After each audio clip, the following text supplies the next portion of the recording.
Whilst we're at this installation job, I thought I'd talk you through a few of the different products that we use and you might want to use if you're installing yourself. So the first one you'll have seen Anton, our installer, using. It's a product called M90, which is used to set the ground strip in. Now it's only suitable for depths between 10 and 75 millimeters.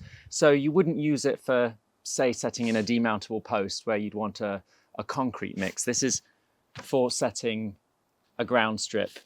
And the reason it's called M90 is it's effectively 90 minutes. You can also get M60, which goes off even quicker, 60 minutes.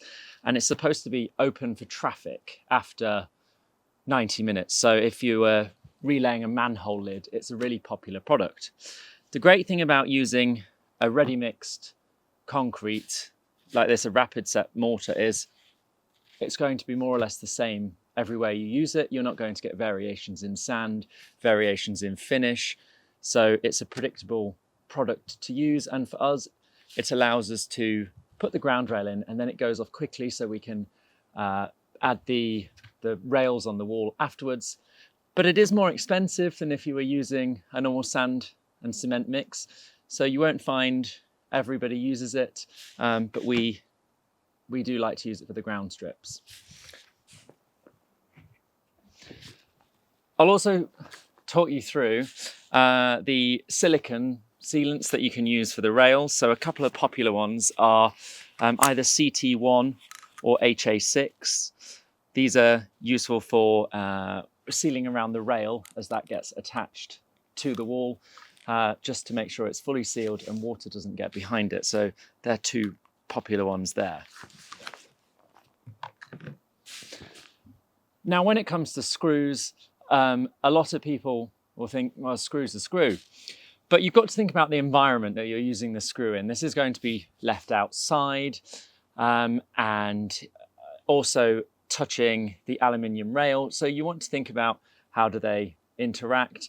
You also don't want anything too brittle or too soft.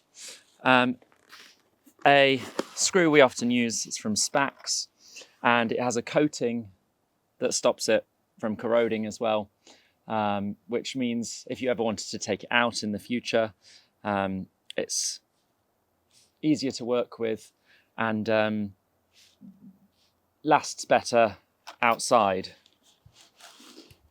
So that's the Spax Wyrox. It has a corrosion resistant coating.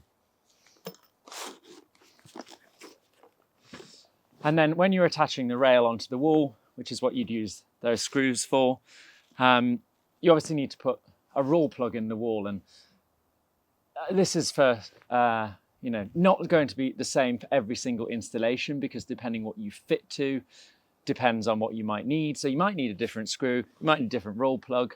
But one of the popular ones is this Fischer Duo Power.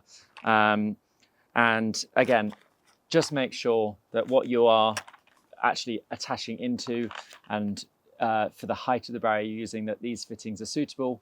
But these are our popular ones.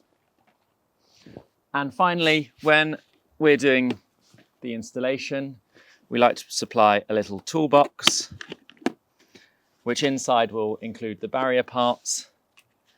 And in here, it's good to include a silicone spray just for maintenance over time of the seals and any components so that they stand the test of time. And when you're ready to deploy, everything's in one easy place to find, and you can get your barriers installed quickly ahead of any flood.